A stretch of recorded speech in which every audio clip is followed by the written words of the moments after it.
ادراک ہے نا وہ ان کے اندر پیدا ہو جائے کہ اس کو کیسے دیکھنا چاہیے۔ میں نے سورہ قیامہ جو ایک بڑی صورت ہے، 40 آیات کی وہ صورت ہے، اس کا ترجمہ آپ کے سامنے میں نے پیش کرنا ہے، اور لفظی ترجمہ انشاءاللہ میں کروں گا تاکہ وہ پورا ہو جائے، ایک پروگرام میں نا تو 2 میں ہو جائے گا، تو اسی کو انشاءاللہ اسی کے اوپر میں کنسنٹریٹ کروں گا۔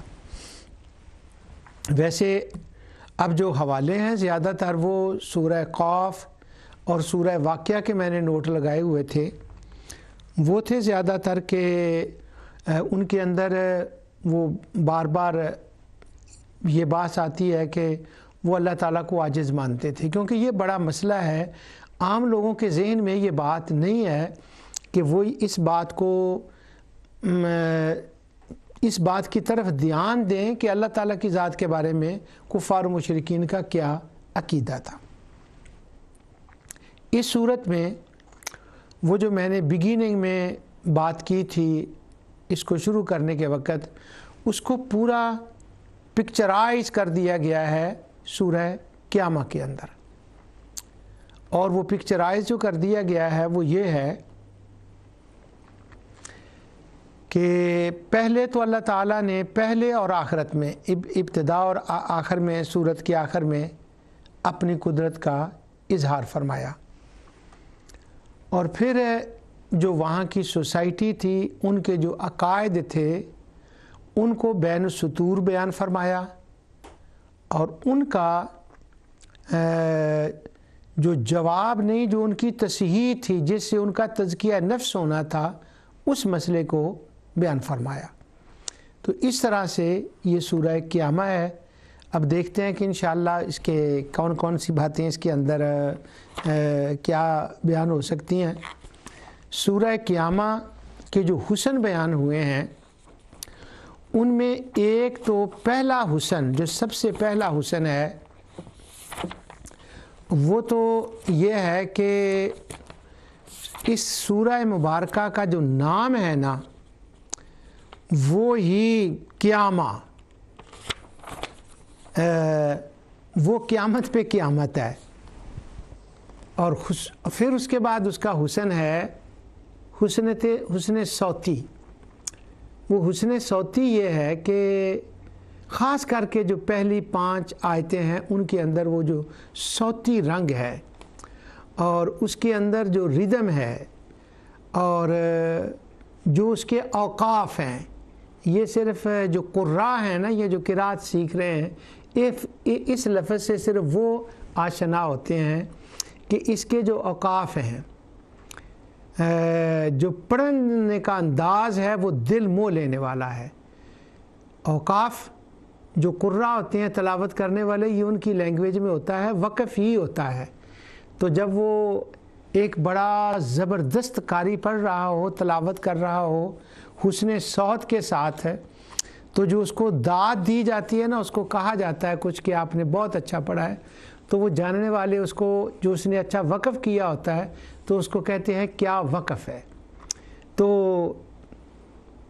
کمال ہے، جب قرآن کریم نازل ہوا تو اس معنی کے اعتبار بھی اس میں صوتی کشش اس قدر ہے کہ چونکہ ان کے کان شعراء کا کلام سنتے تھے، ان کا وزن ہوتا تھا، جو ہی کوئی ایسی بات ہوتی تو وہ کان کھڑے کر لیتے۔ تو یہاں اللہ تعالیٰ نے خاص کر جو پہلی 5 آیات ہیں ان کی اندر وہی صوتی رنگ جو ہے، ردم جو ہے اور رائمنگ کی جو صورت ہے، اس صورت کو بیان فرمایا، اور کوئی صوت، کوئی حسن ان کا مقابلہ نہیں کر سکتا۔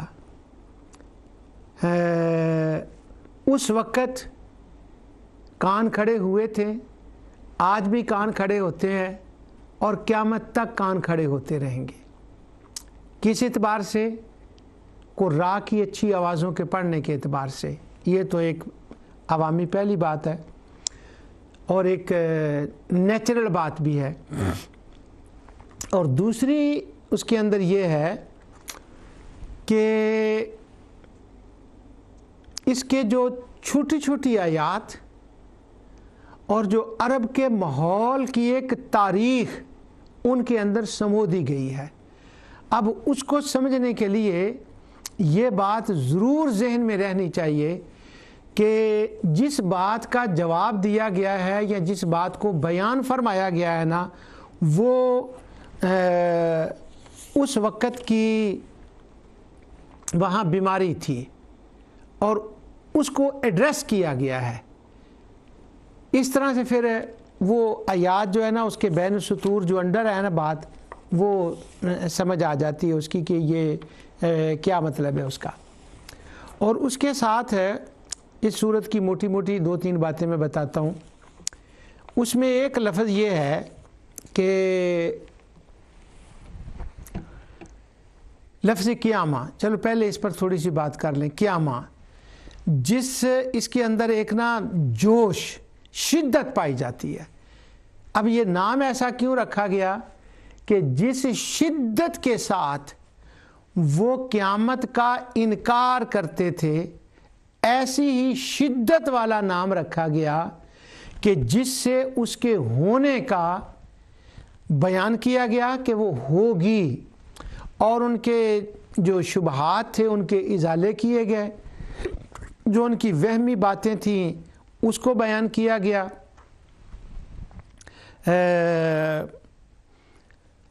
اور پھر ایک بات یہ بڑی اہم کی گئی کہ اس کے اندر ایک نفس لوامہ کا ذکر کیا گیا۔ یہ نفس لوامہ کیا ہے؟ یہ ایک بڑی خاص ٹرم ہے۔ ہم جب کتب صوفیہ پڑھتے ہیں تو اس کے اندر اس کا ایک خاص مقام ہے، بلکہ نفس کی ساری بات ہوتی ہے، اور فلسفے کے اندر بھی نفس کی بات ہوتی ہے، اس کا بھی دار و مدار نفس کے اوپر، اور نفس میں بڑی بات ہوتی ہے۔ تو صوفیہ کے اندر بھی اور قرآن کریم نے بھی اس کے 3 سٹیجز جو ہیں وہ بیان کیے ہیں۔ ایک ہے نفس امارہ الف کے ساتھ،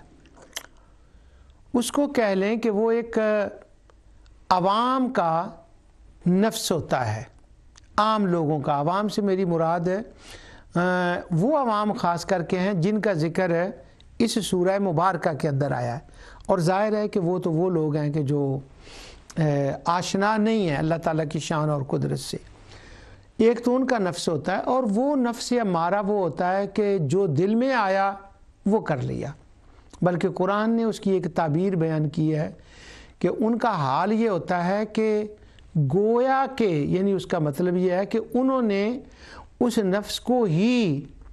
اپنا حاکم، اپنا خدا بنا لیا ہوتا ہے۔ یہ ایک محاورے میں بات ہے۔ اب یہ نہیں ہے کہ وہ اس نفس کو اس معنی میں خدا مان رہے ہیں، ایک محاورہ ہے، جیسے ہم کہتے ہیں اس نے تو اس کو خدا بنایا ہوا ہے، یا کہتے ہیں کہ فلاں بندہ تو فلاں عورت اپنے خامد کی عبادت کرتی ہے، فلاں بندہ جو ہے اپنے بیوی کی عبادت کرتا ہے، تو یہ محاورے ہوتے ہیں۔ اب ظاہر ہے کہ وہ ریئلی عبادت تو اس کا نہیں ہوتا۔ تو اسی طرح وہ محاوروں میں بات ہوتی ہے۔ تو اب اس محاورہ اس کا یہ ہے کہ اس نے اپنے نفس کو اپنا خدا بنا لیا، جیسے خدا کی ہر بات مانی جاتی ہے، یعنی وہاں کوئی انکار کا چانس نہیں ہوتا، اطاعت ہوتی ہے۔ اور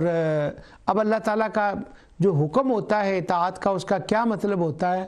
بندہ تو ایک کنٹرولنگ طریقے سے حکم کرتا ہے کہ یہ بات مانی جائے، مگر اللہ تعالیٰ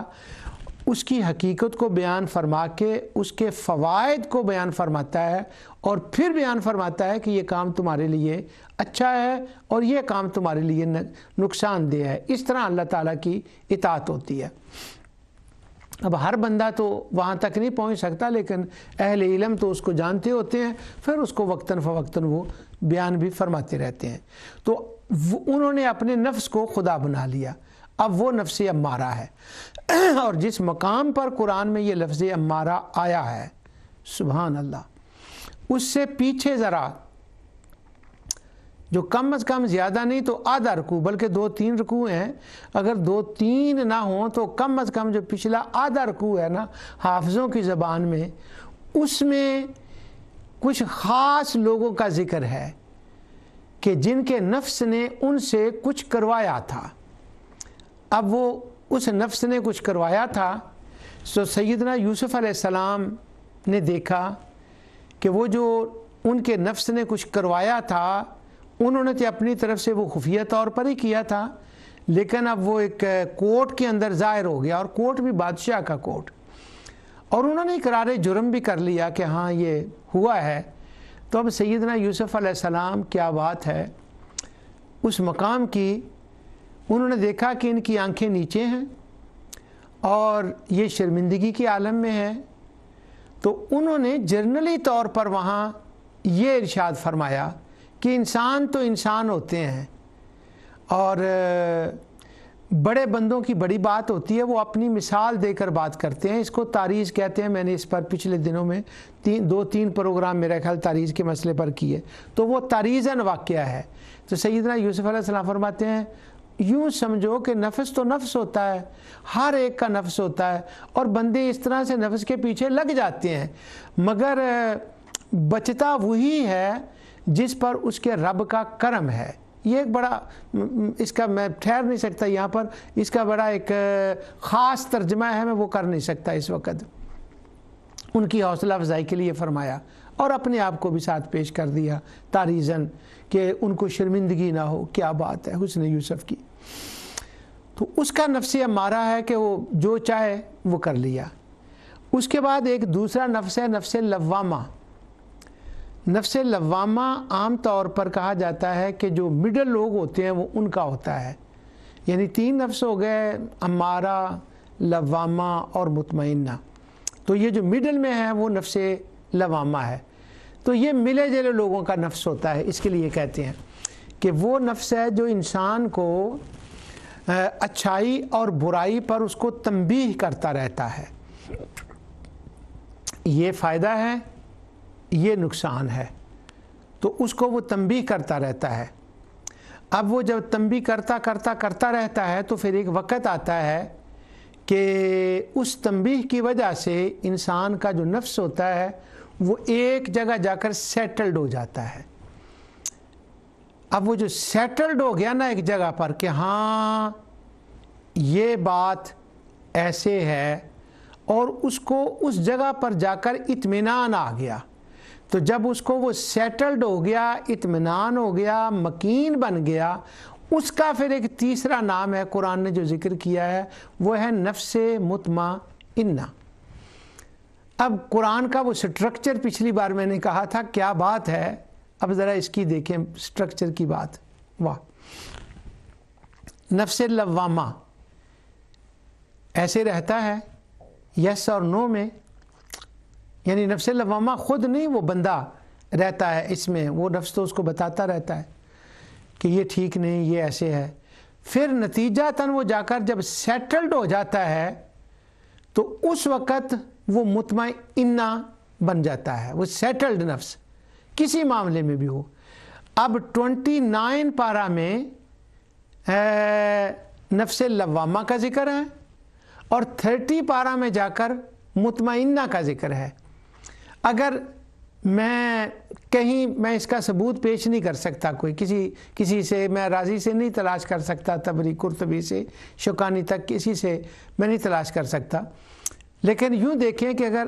مثلا تھوڑا سا میں ہمت کروں اور میں یہ کہہ دوں کہ نفس لوامہ وہ تھا کہ قیامت ہوگی، وہ انسان کو ریئلائز کرا رہا ہے نفس لوامہ، اور لوامہ کا مطلب ہے ریئلائز کرانے والا، اور سورہ قیامہ کے اندر یہی بات ہے کہ وہ غور و فکر کرے، سمجھے، اللہ قیامت برپا کر سکتا ہے۔ اب یہ ہے نفس لوامہ کہ وہ کر سکتا ہے، وہ اس کو بتاتا ہے کر سکتا ہے، اور اس سے پہلے ہے نفس امارہ، کتھے، کیویں، کیسے، وہ ہو گیا نفس امارہ۔ اب لوامہ ہے، دعوت دی گئی، نہیں یہ ہے، دلائل بیان کیے گئے۔ تو قیامہ سے لے کر چھوٹی سی میں مثال دیتا ہوں، میں نے کہا پہلے میں حوالہ اس کا نہیں دے سکتا، قیامہ سے لے کر فجر تک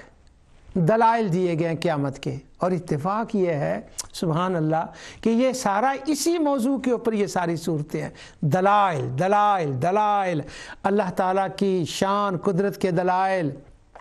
سماوی، ارضی، انفسی، یہ سارے دلائل دیے گئے۔ اب جب اتنے دلائل دیے گئے اور نفس لوامہ نے اس کو بار بار توجہ دلائی، یہ ہے، اب سن کے ہر روز اس کی ایک دیوار کے اوپر ایک اینٹ جو ہے وہ بلٹ ہوتی رہی۔ اب جب وہ اینٹ بلٹ ہوتی رہی تو وہ فجر تک پہنچا نا، تو فجر ہو گئی۔ پہلے رات تھی اور اب فجر ہو گئی، اور فجر ہونے کے وقت کیا ہوا کہ وہ جو نفس لوامہ تھا نا، ایسے ہے قیامت نہیں، وہ قادر ہے یا نہیں، فنا ہوگا یا نہیں، اعادہ ہوگا یا نہیں، جب اتنے دلائل اس کے سامنے آئے نا تو وہ نفس مطمئنہ بن گیا۔ یہ میں نے پہلے عرض کیا تھا کہ وہ صوفیہ کے ہاں، اولیاء اللہ کے ہاں جو اس کی تعبیر ہے، میں اس کے بارے میں نہیں بات کر رہا، میں اس عقیدہ آخرت کے بارے میں اس نفس مطمئنہ اور نفس لوامہ اور نفس مطمئنہ اور نفس امارہ کو اس صورت میں ان کو آپس میں جوڑ رہا ہوں۔ ایک کافر کا نفس ہو گیا، نہیں ہوگی قیامت۔ ایک آیات قرآنیہ سننے کے بعد ان لوگوں کا جو تردد میں تھے، غور و فکر کرنے والے تھے وہ، اور پھر جب وہ ایمان لے آئے اور یقین کر لیا اور دلائل سے مطمئن ہو گئے تو وہ مومن بن گئے، ان کا نفس مطمئنہ ہو گیا۔ اس کا مطلب ہے انہوں نے جو دنیا میں کرنا تھا نا وہ کر لیا۔ اب یہاں پر عام نہیں لیکن بعض لوگوں نے ایک بحث چھیڑی ہے، چونکہ یہ نفس لوامہ سورہ قیامہ کے اندر آیا ہے، اس لیے مجھے موقع مل گیا کہ میں اس بات کو تھوڑا سا کر لوں۔ یہ 3 نفس ہیں، تو ان تینوں میں سے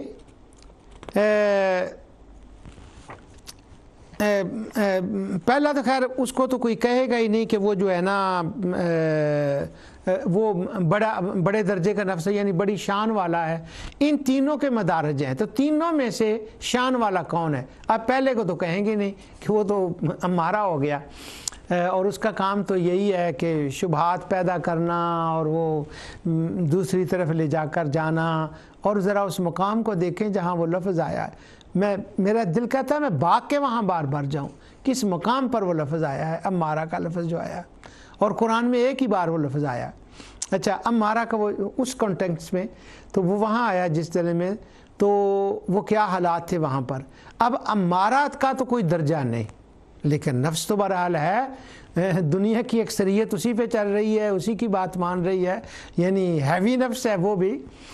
اس کے بعد 2 رہ جاتے ہیں، لوامہ اور مطمئنہ۔ اب ان دونوں کے درمیان ان دونوں میں سے بہتر کون سا ہے؟ تو عام طور پر تو یہی ہے کہ یہ جو ہے نا نفس مطمئنہ یہ اعلیٰ ہے، فہی فوق النفس المطمئنہ۔ راغب کہتے ہیں کہ درجہ تو اسی کا ہی بڑا ہے، پر انہوں نے وہ کہتے ہیں کہ دونوں میں کون بڑا ہے، تو راغب کا اس طرف دھیان جاتا ہے، وہ کہتا ہے نفس مطمئنہ اعلیٰ نہیں ہے، نفس لوامہ اعلیٰ ہے۔ نفس لوامہ کیسے اعلیٰ ہو گیا؟ اللہ تعالیٰ نے تو نفس مطمئنہ کی فرمایا، اس کی فرمایا وہ راغب کہتے ہیں اس کے اندر جو میرا دھیان ہے وہ نہ یہ ہے، وہ کہتے ہیں نفس مطمئنہ تو وہ ہے کہ جو سیٹلڈ ہو گیا، اپنی جگہ پر جا کر مطمئن ہو گیا اور وہ بیٹھ گیا قرار مکین، اور وہ اس کو قرار آ گیا، اپنے مکان میں چلا گیا اور اپنے آخری درجے میں قبولیت ہو گئی، مگر اس نے کیا کچھ نہیں ہے۔ تو دنیا میں تو یہ ہے کہ جتنا کوئی کام کرے، جو ہارڈ ورکر ہو اس کا مقام زیادہ ہوتا ہے۔ تو وہ کہتا ہے نفس مطمئنہ نے تو کیا ہی کچھ نہیں ہے، یہ تو سیٹلڈ ہے، یہ تو ہو گیا۔ تو کام کون کرتا ہے؟ وہ کہتا ہے ایک طرف سارے کام خراب کر رہا ہوتا ہے نفس امارہ، تو اب نفس لوامہ کیا کرتا ہے؟ ایک طرف وہ محنت کر رہا ہوتا ہے نفس امارہ کے ساتھ کہ یہ کیا کر رہا ہے، تو نفس لوامہ فکر مند ہوتا ہے کہ یہ کیا ہو رہا ہے، ایک طرف اس کا دھیان اس کی طرف ہوتا ہے، اور پھر جن لوگوں کو نفس امارہ مریض بنا دیتا ہے، اب نفس لوامہ ایز اے میڈیکل سائنسسٹ پھر وہ سوچتا ہے، پروگرام بناتا ہے کہ یہ جو اس کو بیماری لگی اس کا میں کیور کیسے کروں۔ اب یہ بیمار بندہ ہے، بیمار بندہ تو بیماری میں بیمار ہی ہوتا ہے، وہ تو وہی بیماروں والے کام کرے گا۔ اب اس کو صحت بھی ملے، آئندہ میں اس کو اس سے بچاؤں بھی، اور اس کو میں اس کی منزل تک پہنچاؤں بھی۔ تو راغب کہتے ہیں اس لحاظ سے تو سارے کام لوامہ کرتا ہے۔ تو وہ کہتے ہیں یوں کہہ لیں کہ چلو فضیلت تو مطمئنہ کی ہے ایز اے نیم کہ وہ سیٹلڈ ہو گیا ہے، لیکن کام کرنے والا سب سے زیادہ نفس لوامہ ہے، اور نفس لوامہ محنتی ہے۔ یہ بندے کے اندر بیٹھا ہوا ہے، ہلنے نہ دینا، یہ نہ کرنا، وہ نہ کرنا، احساس دلانا، اس کی عقل کو ایکٹیو رکھنا، ایکٹیویٹ کرنے والا یہ ہے، اس لیے اس کا مقام بڑا بلند ہے۔ اب میں کیا بتاؤں آپ کو کہ اگر راغب کی یہی بات ہے، اور اس کی بات کو ممکن ہے کہ کوئی کہے کہ جی مجھے راغب سے اتفاق نہیں ہے، خیر وہ ڈکشنری والا بندہ ہی ہے تو کہنا ذرا مشکل ہے، لیکن راغب کے کہنے کے مطابق نفس لوامہ کا یہ مقام ہے۔ جب اس کا یہ مقام ہے تو اس کو رکھا کہاں پر گیا ہے؟ سبحان اللہ، کس مقام پر نفس لوامہ کو رکھا گیا ہے؟ رکھا گیا ہے سورہ قیامہ کے اندر۔ واہ واہ واہ واہ واہ واہ واہ، قیامہ کے اندر اس کو رکھا گیا ہے، اس کا ذکر سورہ قیامہ کے اندر کیا گیا ہے، کسی اور جگہ نہیں، قیامہ کے اندر۔ شدت، ہیبت، ارتھکوئک کی طرح اس کو نفس لوامہ کا لفظ رکھا گیا قیامہ کے اندر۔ کیوں؟ وہ بندہ کہہ رہا ہے، انسان کہہ رہا ہے ایحسب الانسان ان لن نجمع عظامہ، یہ انسان کہہ رہا ہے، اور یہاں انسان سے مراد وہ انسان ہے جو انسان اس کے اندر بیان ہوا ہے۔ وہ انسان کہہ رہا ہے اللہ تعالیٰ قیامت لا سکتا ہے؟ نہیں۔ فنا کر سکتا ہے؟ نہیں۔ اعادہ کر سکتا ہے؟ نہیں۔ سب کا حساب کتاب کرے گا؟ نہیں۔ اچھا، ہمارے خدا وہاں ہوں گے، ان کا ویٹو پاور؟ ہاں۔ وہ جان لے گا کہ یہ سارا کچھ کس نے کیا کیا ہے؟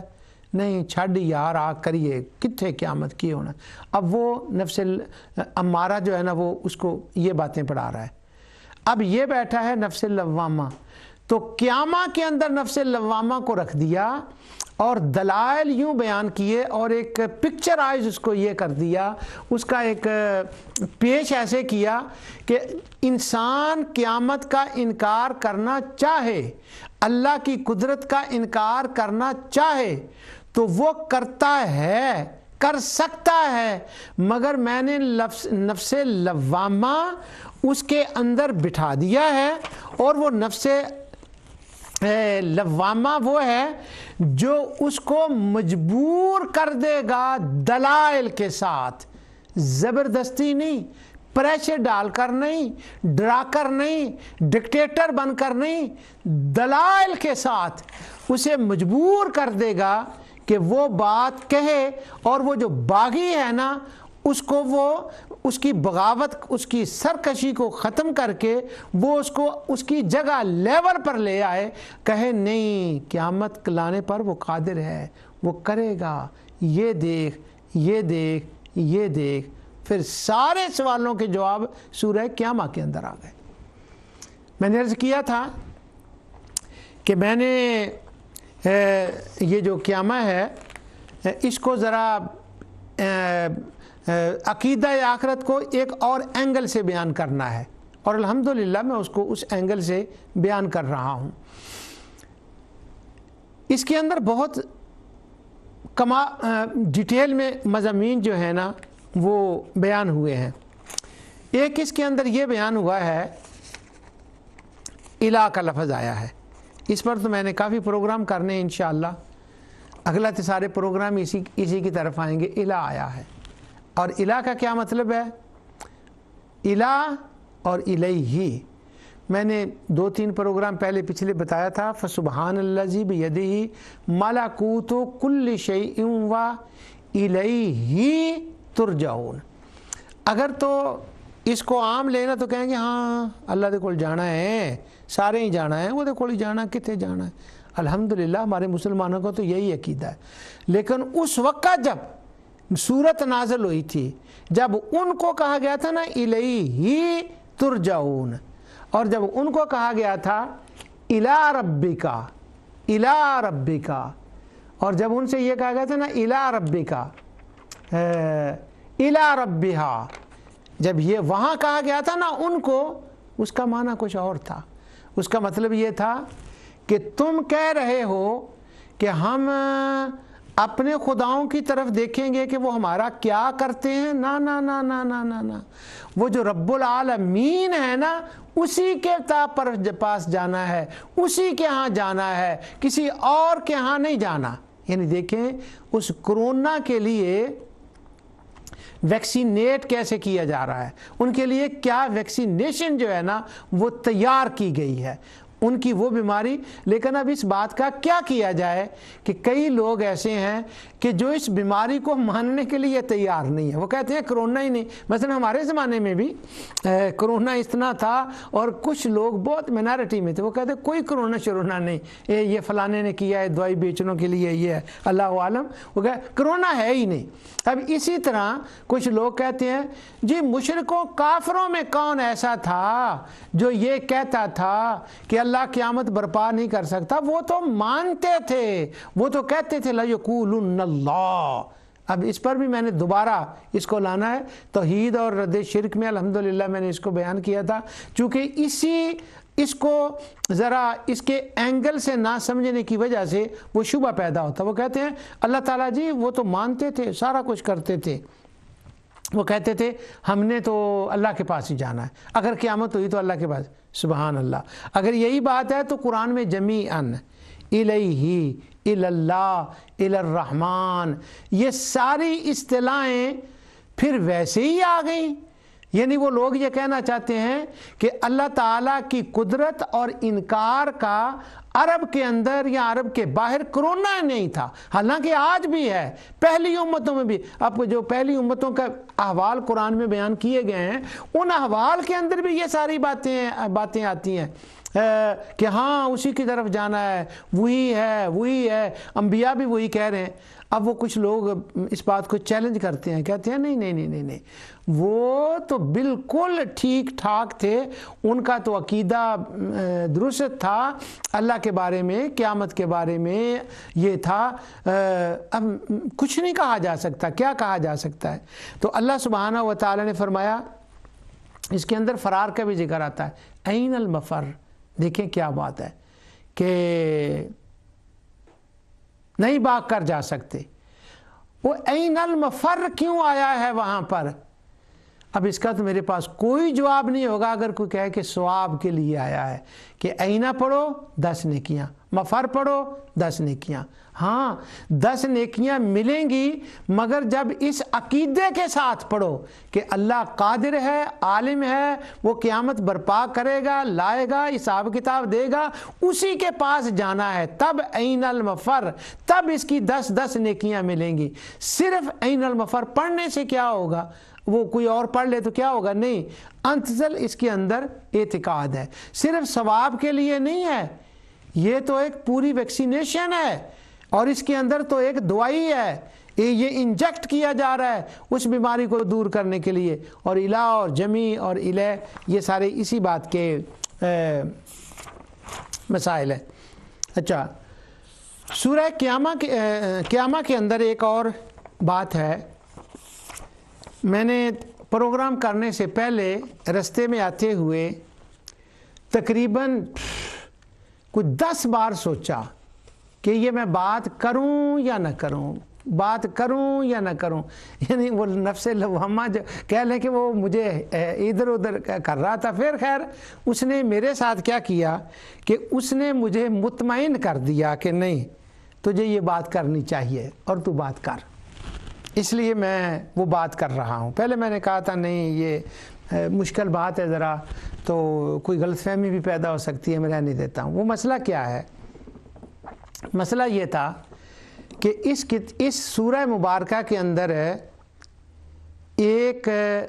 مسئلہ آتا ہے، اس سورہ مبارکہ میں نہیں، سارے قرآن میں ہے، لیکن اس صورت میں خاص کر کے ہے وہ، چونکہ میں نے اس کا ترجمہ بتانا ہے اس لیے میں اس کے بارے میں بتا رہا ہوں۔ اس کو کہتے ہیں مسئلہ خطاب۔ میں نے جب قرآن کریم پڑھنے کے طریقے بتائے تھے تو اس میں مسئلہ خطاب تفصیل سے ڈسکس کیا تھا۔ مسئلہ خطاب کا مطلب یہ ہے کہ قرآن کے اندر جب کا اور تا آتا ہے تو عام طور پر بہت سے لوگ ہر مقام پر کم و بیش اس کا مخاطب رسول اللہ صلی اللہ علیہ وسلم کو ہی بنا لیتے ہیں۔ بہت دفعہ اس کے اندر عتاب ہوتا ہے، بہت دفعہ اس کے اندر ڈانٹ ڈپٹ ہوتی ہے، بہت دفعہ اس کے اندر شدت ہوتی ہے، جھڑک ہوتی ہے تا اور کا کے اندر کہ تو یہ کر رہا ہے، تو ایسا نہ کرنا، لائن اشرکتا، اگر تو نے شرک کیا تو تیرے لا یحبطن عملوں کا، تیرے اعمال۔ تو وہ بولے بندے کہہ لیں یا جان بوجھ کر بولے بنے ہوئے ہیں، وہ اس کا مخاطب نبی کریم صلی اللہ علیہ وسلم کو مان رہے ہوتے ہیں، نعوذ باللہ۔ فما یکذبوک بعد بالدین، اس کا مخاطب وہ حضور کو مان رہے ہوتے ہیں کہ اب تو کیسے بتا، کیسے انکار کرے گا قیامت کا، اب کیسے، اب حضور قیامت کا انکار کر رہے ہیں، حضور تو بتا رہے ہیں تو ان کو اللہ تعالیٰ یہ فرمائے گا۔ تو اس کو یہ مسئلہ خطاب ہے، اس کے لیے صرف اتنا ہے، اس کی تفصیل میں نے بتا دی، مختلف اہل علم کے حوالے بھی میں نے پڑھ دیے تھے کہ اس کا مطلب یہ ہوتا ہے قرآن کے اندر کہ حضور نبی کریم صلی اللہ علیہ وسلم چونکہ سردار ہیں تو خطاب حضور کے ذریعے سے قوم کو ہوتا ہے، مخاطب حضور ہیں، وہی تو حضور پر آنی ہے، لیکن حضور اس کے مخاطب نہیں ہوتے، اس کے مخاطب وہ قوم ہوتی ہے۔ اور اس کے اندر ایک تو وہ خطاب کا مسئلہ زیر باس آیا ہے، لا تحرک بھی لسانک لتعجل بہ۔ تو اگر یہاں مسئلہ خطاب کا ایک یہاں کیا ہے، تو پہلا درجہ تو یہی ہے کہ اس کا مطلب جو ہے نا وہ خطاب کا مسئلہ ہے کہ حضور نبی کریم صلی اللہ علیہ وسلم کو اللہ تعالیٰ نے فرمایا کہ تو جلدی جلدی نہ پڑھ۔ خیر اس میں تو ایسی کوئی بات خاص نہیں ہے، لیکن جو مشکل مسئلہ ہے نا وہ یہ ہے کہ جس مقام پر یہ آیات آئی ہیں، میں ان کا ترجمہ تو بعد میں بتاؤں گا، اس کا لا تحرک بہ لسانک لتعجل بہ اور ثم ان علینا بیانہ، یہ جو آیتیں ہیں کہ قرآن کو جلدی نہ پڑھ، ہم قرآن کو جمع کریں گے، بس تو قرآن کے پیچھے اس کی پیروی کر اور اس کا بیان کرنا ہمارے ذمے ہے۔ اب اس آیت کے آگے پیچھے نفس لوامہ کو مقرر بنانے کے لیے ایک مضمون بیان کیا گیا ہے، اور وہ مضمون کیا ہے؟ وہ مضمون یہ ہے، بتایا یہ گیا ہے کہ خدا قیامت برپا کر سکتا ہے اور کرے گا، بلا قادرین، ہاں الا نسوی بنانا، ہاں وہ یہ کرے گا۔ تو یعنی قرآن نے جب جب کہا تو اس کا مطلب ہے وہاں کچھ تھے جو قادر نہیں مان رہے تھے، وہ لوگ کہتے نہیں وہ صرف ثواب کے لیے ہے، سبحان اللہ۔ اور پھر اب اس آیت کے بعد ثم ان علینا بیانہ کے بعد پھر وہی ذکر آخرت، عقیدہ آخرت۔ ذکر آخرت ذرا ٹھیک ہے، وہ غلط نہیں ہے، لیکن جو میں عرض کر رہا ہوں اس سے تھوڑا سا یوں لگتا ہے جیسے میں دور چلا گیا ہوں۔ عقیدہ آخرت، اور وہ عقیدہ آخرت اللہ تعالیٰ کے بارے میں، انسان کے بارے میں نہیں بات ہو رہی، اللہ تعالیٰ کے بارے میں عقیدہ آخرت کیا ہونا چاہیے، یہ بات وہاں سورہ قیامہ کے اندر بیان ہوئی ہے۔ اور جو عقیدہ آخرت انسانوں کا تھا اس وقت وہ غلط تھا، اس کی تصحیح کی جا رہی ہے، اس کا تزکیہ کیا جا رہا ہے، اس کا تزکیہ نفس فرمایا جا رہا ہے۔ لیکن یہ آیتیں درمیان میں ہیں۔ اب ایک علم ہے علم المناسبہ، بڑا زبردست علم ہے یہ، کہ آیات کا آپس میں مناسبت کیا ہوتی ہے، صورتوں کی مناسبت کیا ہوتی ہے، پورے قرآن کی آپس میں مناسبت کیا ہے۔ اس کو علم الوصل بھی کہتے ہیں کہ قرآن کو وصل کے ساتھ پڑھنا چاہیے، یعنی ایک ہی آیت نہیں، اس آیت کو دوسری آیتوں کے ساتھ وہ آیت کنیکٹڈ ہوتی ہے تو ان کے ساتھ ملا کر پڑھنا چاہیے، اور پچھلی آیت کے ساتھ کیا مناسبت ہے۔ امام راضی اس مسئلے پر بڑی اچھی بیان فرماتے ہیں، اور ان سے پہلے بھی کچھ لوگوں نے اس پر بہت کام کیا ہے، اور امام راضی ان کا ذکر بھی کرتے ہیں، لیکن اتفاق یہ ہے کہ ان کا وہ کام، ان کی وہ تفاسیر ابھی تک چھپ نہیں سکی جہاں تک مجھے معلوم ہے۔ میں نے ٹرائی کیا فائنڈ کرنے کے، لیکن وہ ہو سکتا ہے میرے علم میں نہ ہو اور بہت ساری چھپ چکی ہوں، مجھے نہیں پتہ، لیکن وہ امام راضی ان کا ذکر کرتے ہیں علم المناسبہ کے اعتبار سے، لیکن وہ ہمارے سامنے نہیں ہے، اور اسی پر بڑا کام ہوا ہے، دیگر مفسرین بھی اس پر کرتے ہیں، اور یعنی خاص ایک علم ہے، کمال کا علم ہے وہ، اور حسن قرآن اور ذوق قرآن، حسن قرآن نظر آتا ہے، ذوق قرآن اس سے پیدا ہوتا ہے۔ تو وہ کہتے ہیں علم المناسبہ کی اعتبار سے یہ آیتیں یہاں پر جو ہے نا، ان کا کوئی مطلب نہیں بن رہا کہ وہ اس مقام پر ہو۔ تو امام راضی نے اس پر یہاں یہ بات کی ہے، وہ کہتے ہیں، میں بس پڑھ دوں گا، ترجمہ نہیں میں کرتا اس کا۔ کہتے ہیں زعم قوم من قدماء الروافد ان ھذا القرآن قد غیر وبدل وزید فیہ ونقص عنہ واحتجوا علیہ بأنه لا مناسبة بين هذه الآية وبين ما قبلها ولو كان هذا الترتیب من اللہ تعالی لما كان الامر كذلك، کہ یہ جو مناسبت ہے یہاں یہ نہیں بنتی، اور کچھ لوگوں کو تو بہت ہی زیادہ اس کے اوپر جو ہے نا وہ شبہ ہو گیا۔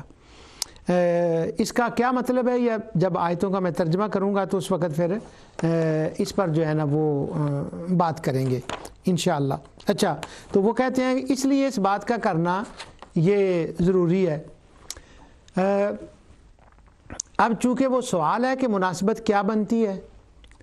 ایک صوفی مفسر، ان کی تفسیر کو ذاتی طور پر میں پسند کرتا ہوں، بہت بڑے اچھے مفسر ہیں، اور کبھی کبھی تو بلا کی باتیں کر جاتے ہیں کہ جو کہیں نہیں ہوتی وہ یہ لے آتے ہیں، اور ایک خلاصہ بھی ہے چونکہ متاخرین میں سے ہیں یہ، اور جب وہ متاخرین میں سے ہیں تو اب ظاہر ہے وہ پہلے بزابی ہیں، کشاف ہیں، رازی ہیں، وہ ان سے بہت پہلے ہو گئے، یہ تو کچھ وقت ہیں پہلے ہوئے ہیں، تو اس لیے وہ کہتے ہیں یقول الفقیر، بڑا کمال ہو گیا، کہتے ہیں کہ فقیر یہ کہتا ہے، اب میں وہ اگر لفظ سارے پڑھے نا تو ٹائم چلا جائے گا، تو وہ کہتے ہیں فقیر یہ کہتا ہے کہ یہاں پر جو ہے نا وہ سر المناسبہ ہے، چھپی ہوئی مناسب ہے، وجہ لطیف ہے، اور وہ بڑی وجہ لطیف ہے۔ وہ کہتے ہیں کہ اس کا مطلب یہ ہے کہ اللہ تعالیٰ نے ان آیات کو اس لیے اس جگہ لایا ہے کہ جب بندہ فوت ہو جاتا ہے تو اس کے ذرات جو ہیں نا وہ بکھر جاتے ہیں،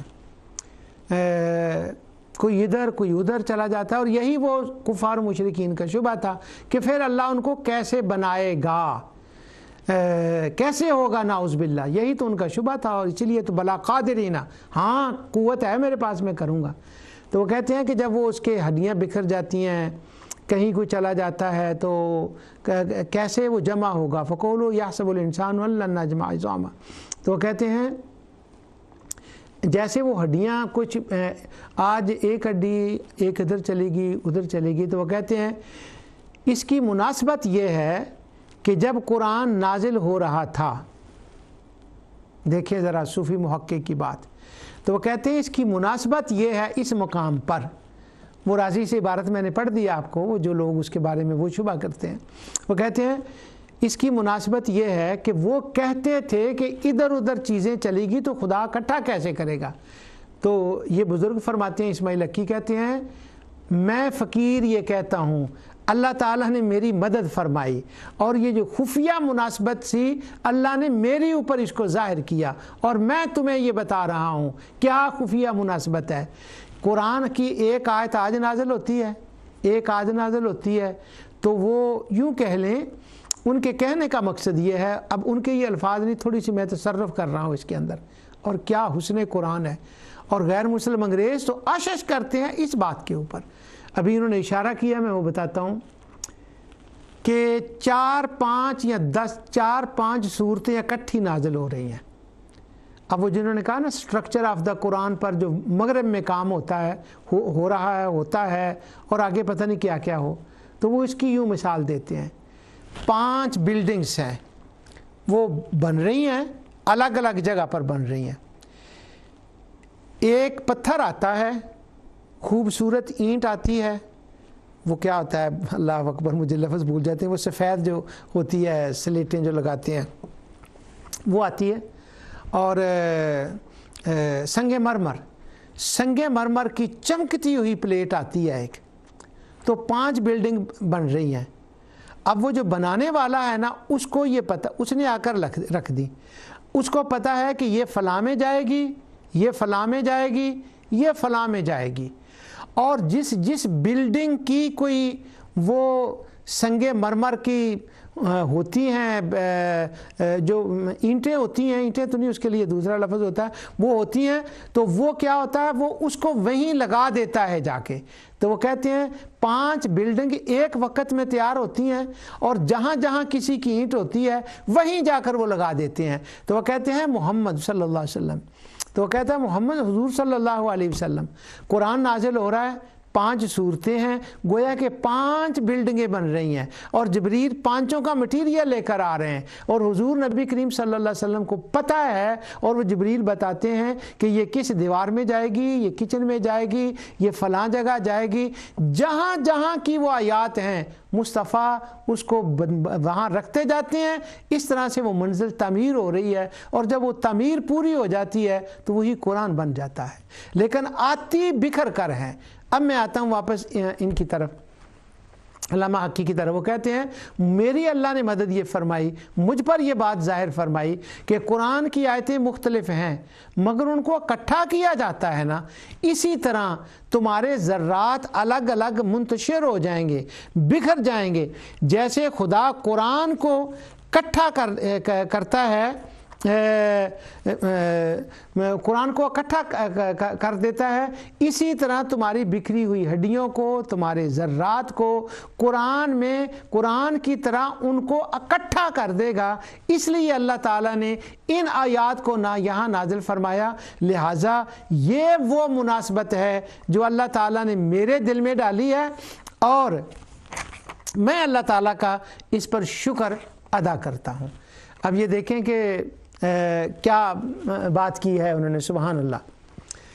بعض لوگ اس کے بارے میں تو کہتے ہیں کہ وہ جملہ معترضہ ہے، اور وہ جملہ معترضہ جو ہوتا ہے نا، وہ قرآن کریم میں آتا ہی رہتا ہے بہت سے مقام پر، تو اس لیے اس پر کے اوپر کوئی سوال نہیں ہے۔ لیکن اگر ہم اس کو، وہ جو میں نے شروع میں کہا تھا اسماعیل حقی والی بات، کہ اگر ہم ان کو یوں سمجھیں کہ اس کا، اب بیٹے بیٹیاں جو ہیں سننے والے، جو ناظرہ پڑھنے والے ہیں، وہ ان آیتوں کو پڑھیں اور پھر یہ بات ذہن میں رکھیں کہ اس کا خطاب نبی کریم صلی اللہ علیہ وسلم سے نہیں ہے، بلکہ اسماعیل حقی رحمۃ اللہ علیہ کی بات کی روشنی میں، کہ اس کا خطاب ان لوگوں سے ہے کہ وہ کہتے تھے کیسے اکٹھا ہوگا، کیسے جمع ہوگا، اللہ نجمع عظام، وہ کیا ہے، وہ آیت ہے کہ بکھر جائیں گی ہڈیاں، تو کیسے ہوگا، کیا ہوگا۔ تو ان کو یہ بتایا جا رہا ہے کہ نہیں، یہ ہڈیاں جو ہیں وہ جمع ہوں گی، اور اللہ تعالیٰ ان کو جمع کرے گا۔ اور وہ کہہ رہے ہیں، یعنی کفار و مشرکین کیا کہہ رہے ہیں، جملۃ واحدہ، کہ ایک ہی بار قرآن کیوں نہیں آ جاتا جس کے اندر یہ قیامت کا ذکر ہے، لاؤ تاکہ ہم اس کے اکٹھے دلائل دیکھ لیں۔ اب ایک طرف وہ قیامت پر ان کا اعتراض کر رہے ہیں، اور دوسری طرف وہ قرآن پر اعتراض کر رہے ہیں کہ یہ رسول اللہ صلی اللہ علیہ وسلم نے بنایا ہوا ہے، نعوذ باللہ، اور فلاں ہے اور افتراء ہے، وہ یہ باتیں کر رہے ہیں۔ تو اب ہوا کیا ہے، یہ ان کے اس سوال کا